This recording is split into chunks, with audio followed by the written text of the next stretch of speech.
गुरुर्ब्रह्मा गुरुर्विष्णु गुरुर्देवो महेश्वरा गुरुर्साक्षात् परब्रह्मा तस्मै श्री गुरुदेव नमः। तस्मै श्री गुरुदेव नमः। ब्रह्म स्वरूप गुरुदेव के चरणों में कोटि कोटि नमन। श्री योग वशिष्ठ के उत्पत्ति प्रकरण में हमारा चल रहा था कि वशिष्ठ जी ने ज्ञान के 7 भूमिकाएं राम जी को बताई थी। शुभ इच्छा, विचारना, तनुमानसा, सत्वापत्ति, असंशक्ति, पदार्था भावनी और तुरिया। वशिष्ठ जी राम जी को यह बता रहे हैं कि इन 7 भूमिकाओं में से अगर एक भूमिका कोई भी पहली आ जाती है, चाहे वो शुभ इच्छा ही क्यों ना हो, तो उसको बड़ा शूरमा जाने, क्योंकि उसने इंद्रिय रूपी शत्रुओं को जीत लिया है और वो पुरुष फिर वंदना करने के योग्य है और उसको चक्रवर्ती राजा जानना चाहिए। वशिष्ठ जी बोले, हे राम जी, जैसे सोने में भूषण फुरे और अपना स्वर्ण भाव भूल के कहे मैं भूषण हूँ, तैसे ही चित्त संवेदन जिस स्वरूप से फुरा है उससे भूलकर अहम वेदना हुई है। उसने अहंकार रूप धरा है कि मैं हूँ। अब राम जी ने पूछा, हे भगवान, सोने में भूषण होते हैं, वे मैं जानता हूँ, परंतु आत्मा में अहम भाव कैसे होता है, वह कहिए। वशिष्ठ जी बोले, हे रामचंद्र, अहंकार आदिकों का होना असत्य रूप आगमा पाई है। इसका कुछ भिन्न रूप नहीं है, वह आत्मा का चमत्कार है। वास्तव में द्वैत कुछ है ही नहीं।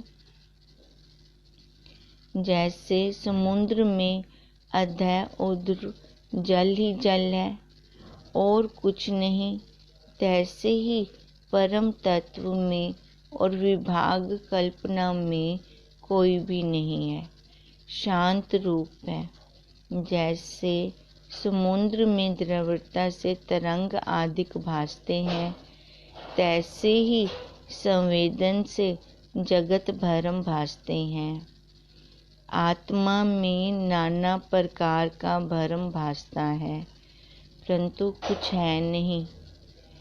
वशिष्ठ जी अब राम जी को कह रहे हैं, राम जी ने क्वेश्चन किया कि जैसे सोने में भूषण है, वो तो मेरे को पता चल रहे हैं, वो तो दिख रहा है, परंतु आत्मा में अहम भाव है, यह नहीं पता चलता। वशिष्ठ जी कह रहे हैं कि आत्मा के अलावा और कुछ है ही नहीं।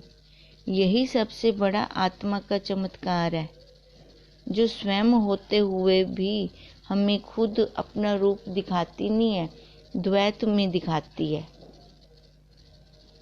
जब बहुत पुरुषार्थ करता है जीव, फिर जाके वो आत्मा के स्वरूप को जान लेता है, जो कि उससे दूर है ही नहीं। वो कैसी है? एकदम शांत रूप है। जैसे समुद्र में द्रव्यता से तरंग आदिक भासते हैं। अब तरंग का रूप क्या है? जल। जल के अलावा तो वो कुछ नहीं है, पर उपाधि में आते हैं तो तरंग उसका नाम दिया जाता है। तैसे ही ये उपाधि में जब जीव आता है तो इसका फिर नाम दिया जाता है, नहीं तो ये क्या है? सारा ब्रह्म ही ब्रह्म है। इसलिए इस संवेदन से ये जगत भरम हो रहा है, मैं मेरा हो रहा है। आत्मा में नाना प्रकार का भरम भासता है, परंतु और कुछ भी नहीं है। जैसे सुवर्ण में भूषण, जल में तरंग, वायु में स्पंदन भासते हैं, तैसे ही आत्मा में जगत भासता है। फूलने से रहित शांत रूप केवल परम पद ही है। तरंग का रूप क्या है? जल। तरंग दिख रही है, तरंग रूप में आ गई और स्वरूप उसका जल हो गया। अब मटका का रूप वो जो आकार दिख रहा है और उसका स्वरूप मिट्टी हो गई। मटका मिट्टी से भिन्न नहीं है, तरंग जल से भिन्न नहीं है। ऐसे ही ये जितना जगत भास रहा है उस आत्मा से, उस ब्रह्म से भिन्न नहीं है, वही रूप है। हे राम जी, जैसे मृत्तिका की सेना में जो हाथी, घोड़ा, पशु होते हैं, वे सब मृत्तिका रूप हैं, कुछ भिन्न नहीं, तैसे ही सब जगत आत्म रूप है। भ्रम से नाना तत्व भासता है, वास्तव में आत्मा ही पूर्ण आप में स्थित है। जैसे आकाश में आकाश स्थित है, तैसे भ्रम में ब्रह्म स्थित है और सत्य में सत्य स्थित है। जैसे दर्पण में प्रतिबिंब होता है, तैसे ही आत्मा में जगत है। जैसे स्वप्न में दूर के पदार्थ निकट भासते हैं और निकट के दूर भासते हैं, सो भ्रम मात्र तो है, इसके अलावा तो और कुछ भी नहीं है। तैसे ही आत्मा में विषय विप्रिय दृष्टि से जगत भासता है।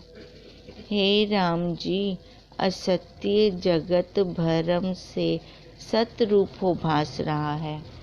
अध्यास के कारण हमें वो अधूरा देख रहे हैं ना। जहाँ हम अधूरा देखेंगे तो वहाँ पे हम पूरा कैसे देख सकते हैं?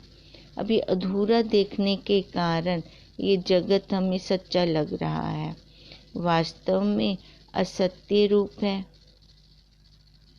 जैसे दर्पण में नगर का प्रतिबिंब है नहीं पर भास रहा है, जैसे मृग तृष्णा का जल और आकाश में दूसरा चंद्रमा भासता है, तैसे ही यह जगत आत्मा में भासता है। जैसे इंद्रजाल के योग से आकाश में नगर भासता है, तैसे ही यह असत्य रूप जगत अज्ञान से सत्य होकर भास रहा है। अब सबसे बड़ा क्या? अज्ञान। जब तक अज्ञान है, विवेक विचार नहीं है, तब तक ये 84 का चक्कर लगता रहेगा। जब तक आत्म विचार रूपी अग्नि से अविद्या रूपी बेली को तू ना जलावेगा। अब देखो, आत्म विचार रूपी बेली को आत्म विचार रूपी अग्नि से अविद्या रूपी बेली को, जब तक हमारा विवेक विचार नहीं चलता तब तक ये अज्ञान की बेल तो बड़ी हो ही रही है, तब तक जगत रूपी बेली निवृत्त नहीं होगी, बल्कि अनेक प्रकार के सुख दुख भोगते रहेंगे। फिर जब तू विचार करके मूल सहित इसको जलावेगा, तब शांत पद को प्राप्त होगा। इति श्री योग विशिष्ट उत्पत्ति प्रकरणे युक्त उपदेशा नाम 94 सर्गा।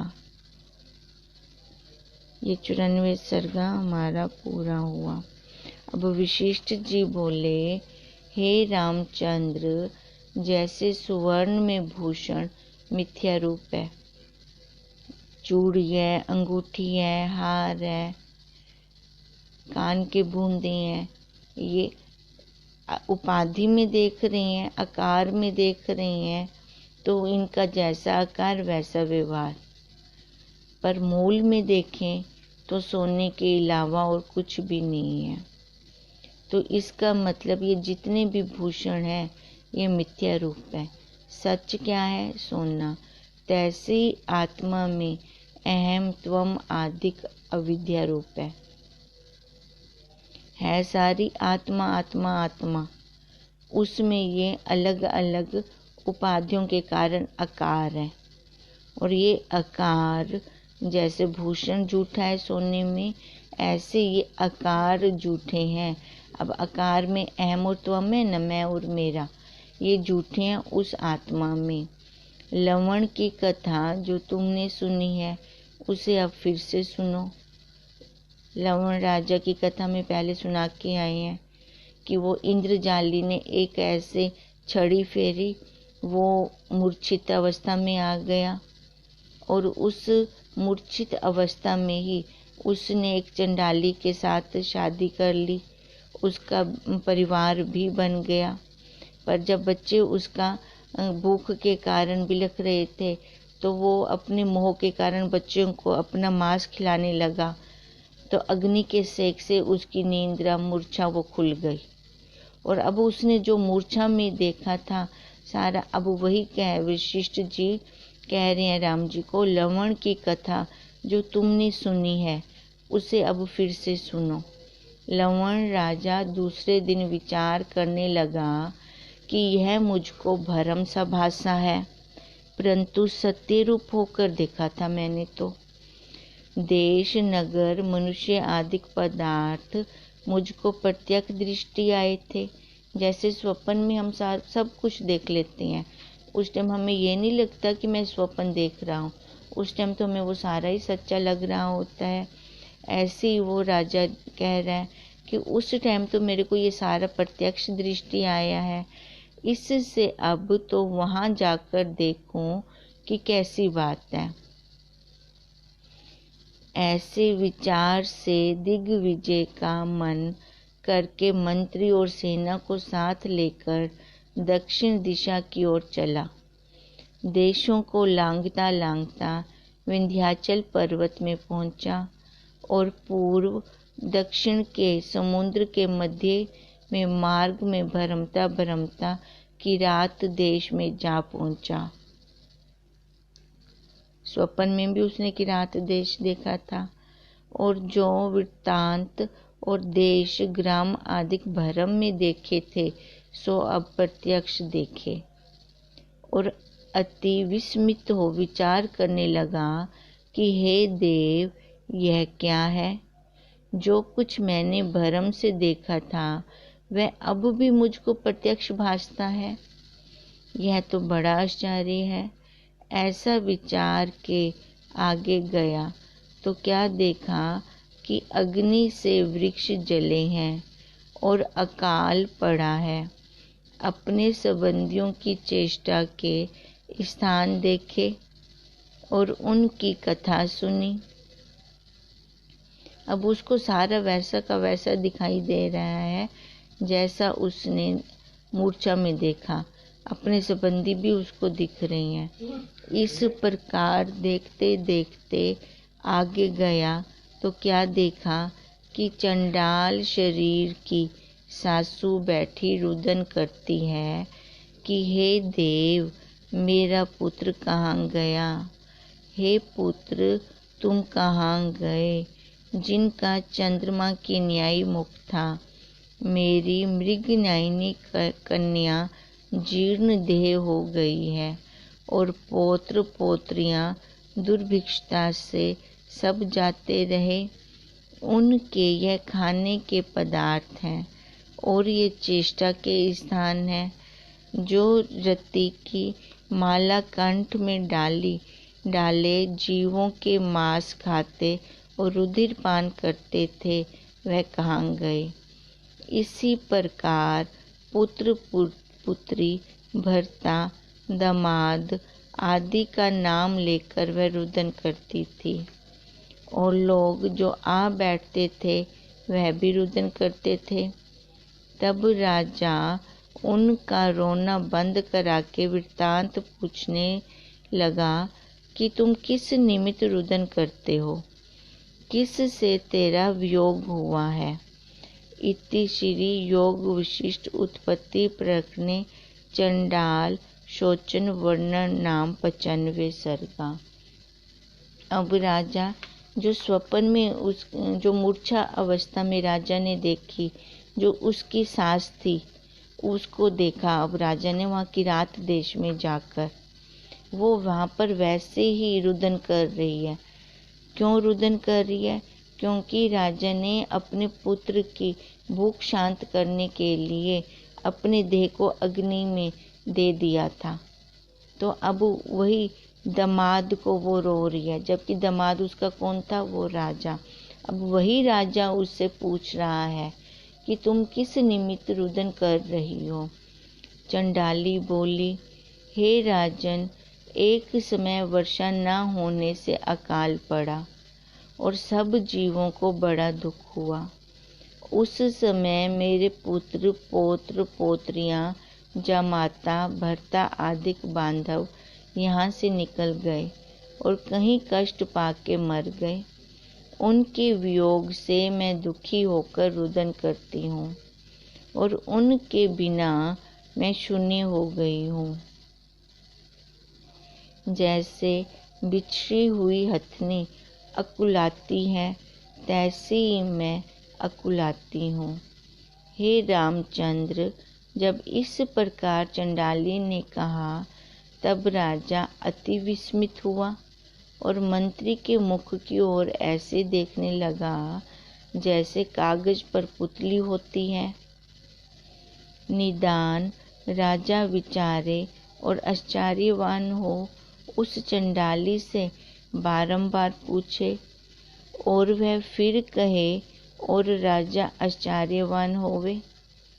तब राजा उसको यथा योग्य धन देकर चिर पर्यंत वहाँ रहा और फिर अपने राज मंदिर में आया। जब प्रातः काल हुआ तब सभा में आकर मुझसे पूछने लगा कि हे मुनीश्वर, यह स्वप्न मुझको प्रत्यक्ष कैसे हुआ? इसको देखकर मैं आश्चर्यवान हुआ हूँ। तब मैंने प्रश्न अनुसार उसको युक्ति से उत्तर दिया और उसके चित्त का संशय दूर कर दिया। अब ये कौन बता रहा है? उस राजा ने वशिष्ठ जी से ये क्वेश्चन किया कि जो मैंने उस मूर्छी अवस्था में देखा था, स्वप्न में देखा था, वो तो मेरे को अब सत्य दिख रहा है। ये देखकर तो मैं बड़ा आश्चर्यवान हुआ हूँ। तब प्रश्न अनुसार वशिष्ठ जी ने युक्ति के साथ उसका आंसर दिया और उसके चित्त का संशय ऐसे दूर कर दिया जैसे मेघ को वायु दूर करे। वही तुमसे कहता हूँ। हे राम जी, अविद्या ऐसी है कि असत्य को शीघ्र ही सत्य और सत्य को असत्य कर दिखाती है। ये अज्ञान है और बड़ा भ्रम दिखाने वाली है। राम जी ने पूछा, हे भगवान, स्वप्न कैसे सत्य हुआ? यह मेरे चित्त में बड़ा संशय स्थित हुआ है, उसको दूर कीजिए। वशिष्ठ जी बोले, हे राम जी, इसमें क्या आश्चर्य है? अविद्या से कुछ बनता है। स्वप्न में तुम प्रत्यक्ष देखते हो कि घट से पट और पट से घट हो जाता है। स्वप्न और मृत्यु में मूर्छा के अनंतर बुद्धि विप्रिय हो जाती है। जिनका चित्त वासना से वेष्टित है, उनको जैसा संवेदन फूटता है तैसा ही भासता है। अब स्वप्न और मृत्यु में मूर्छा के अनंतर बुद्धि विप्रिय हो जाती है।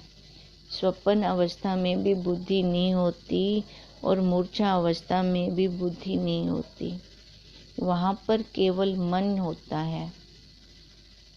अब जो जागृत अवस्था में हमारे संस्कार अंदर होते हैं, संस्कार ये जीव अंदर भर जाता है। अब बुद्धि के कारण उन संस्कारों को वो कई बार पूरा नहीं कर पाता।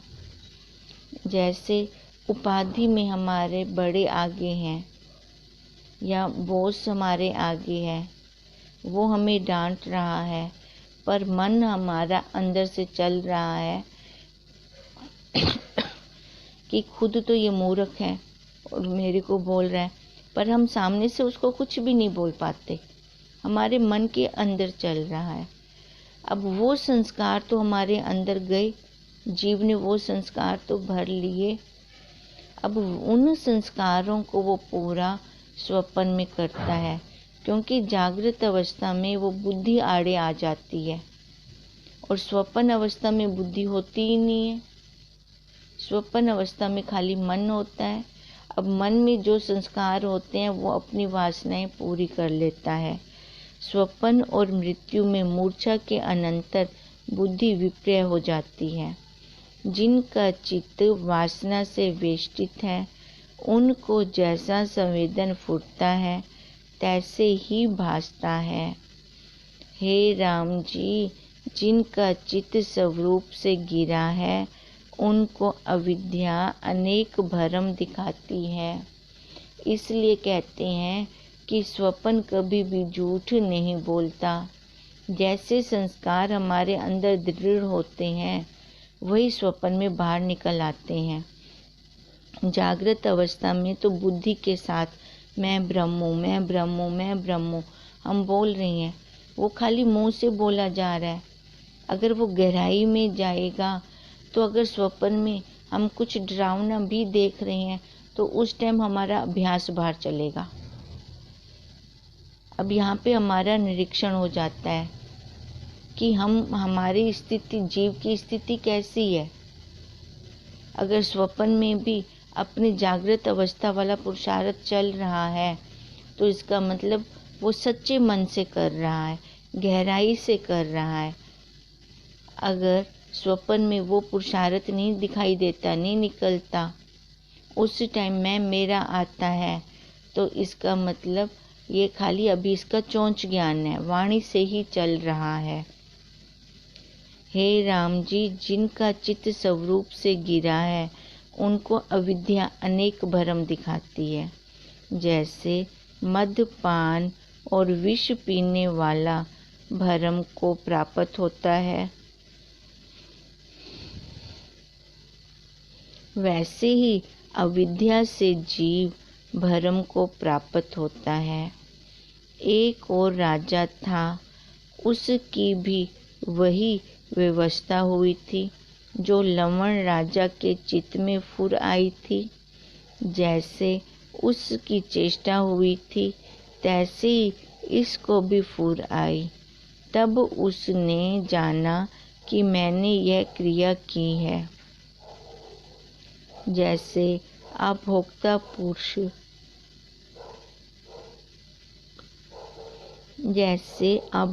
पुरुष आपको स्वप्न में भोक्ता देखता है कि मैं राजा हुआ हूँ।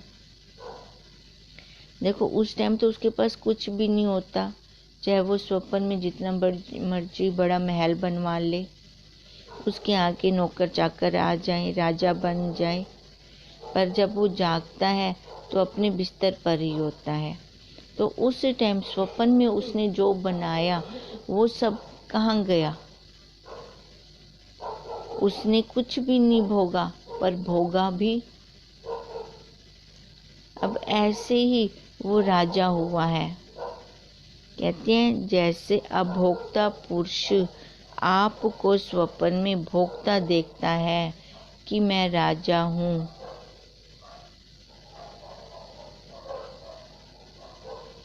मैं तृप्त हूँ अथवा भूखा सोया हूँ और यह क्रिया मैंने करी है, तैसी लवण को फुर आया था, सो भास है और कुछ भी नहीं है। सभा में बैठे चंडाल की चेष्टा लवण को फुर आई, अथवा विंध्याचल पर्वत के चंडालों की प्रतिभा लवण को फुरी, सो लवण को वह भरम दृढ़ हो गया।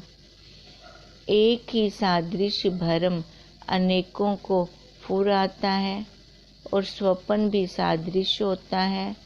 जैसे एक ही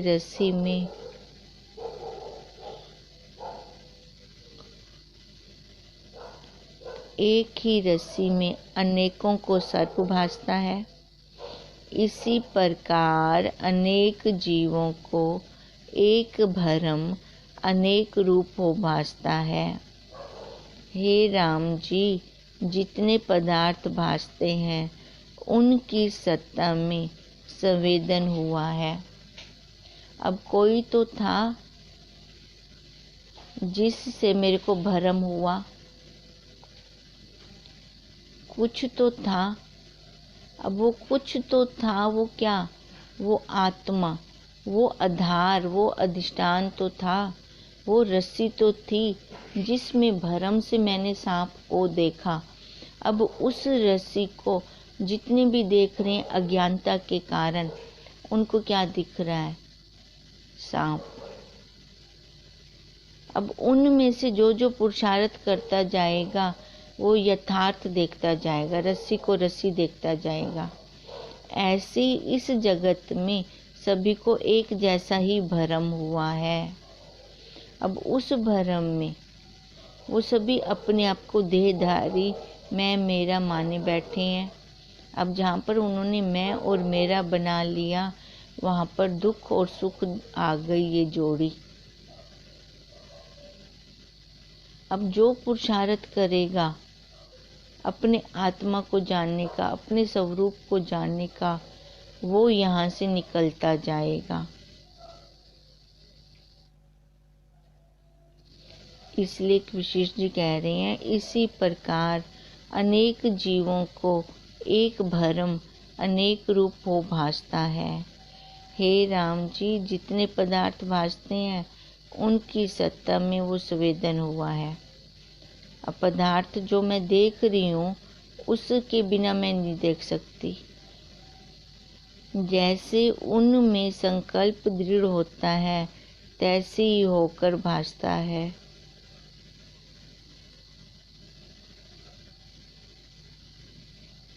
जो पदार्थ सत्य रूप हो भासता है वह सत्य होता है, और जो असत्य रूप हो भासता है वह असत्य हो जाता है। सब ही पदार्थ संवेदन रूप हैं और तीनों काल भी संवेदन से ही उपजे हैं। इनका बीज संवेदन है। सब पदार्थ अविद्या रूप है, और जैसे रेत में तेल है तैसी आत्मा में ये अविद्या है। चाहे ज्ञान काल है चाहे अज्ञान काल है, अज्ञान काल में भी तो वो है। जहाँ पर मैं मेरा कर रही हूँ तो किसकी सत्ता से कर रही हूँ? वो है, तभी तो मैं मेरा हो रहा है। अगर वो ना हो तो मैं मेरा भी नहीं हो सकता। अब इसका मतलब क्या है? सभी पदार्थ संवेदन रूप होकर भास रहे हैं और तीनों काल भी संवेदन से ही उपजे हैं। उस आत्मा से ही, उस फुरने से हमने ये सारा जगत बना लिया है। इनका बीज क्या है? इस जगत का बीज क्या है? ये फुरना। सब पदार्थ अविद्या रूप है। अब फुरने का कोई रंग रूप आकार है क्या? एक दिन में ना जाने कितने विचार आते हैं और कितने लय हो जाते हैं। जैसे रेत में तेल है तैसी आत्मा में अविद्या है। आत्मा में अविद्या का संबंध कदाचित नहीं। देखो, आत्मा और अविद्या का संबंध, आत्मा में तो कोई संबंध ही नहीं है, क्योंकि संबंध समरूप का होता है। एक जैसे का ही दो एक जैसे होंगे तभी उनका संबंध हो सकता है आपस में। जैसे काष्ठ और लाख का संबंध होता है, सो आकार सहित है, और जो आकार से रहित है उसका संबंध कैसे हो? जैसे प्रकाश और तम का संबंध नहीं होता, तैसे चेतन से चेतन का संबंध होता है और विजातीय का संबंध नहीं हो सकता। इससे अविद्या रूपी देह को आत्मा से संबंध नहीं। जड़ और चेतन की गांठ कैसे लग सकती है? फिर भी अज्ञानता के कारण हमने लगाई हुई है।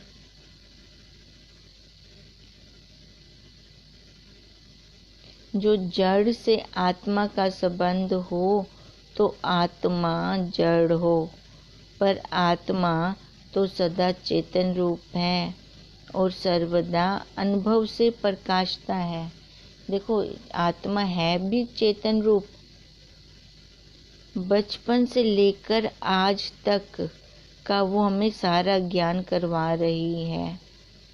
बचपन में मेरे ऐसे खिलौने थे, बचपन में मेरे ये मित्र थे, बचपन के ऐसे कपड़े थे, फिर कॉलेज टाइम में ये मेरे मित्र थे। उस टाइम की स्मृति देखो, जवानी की स्मृति देखो। इसका क्या मतलब है? वो तो नहीं बदला। अब ये बचपन वाला शरीर नहीं रहा, जवानी वाला शरीर नहीं रहा, पर वो जानकार तो वही का वही है। बचपन से लेकर अब तक का पूरी की पूरी हमें वो सारी जानकारी दे रहा है।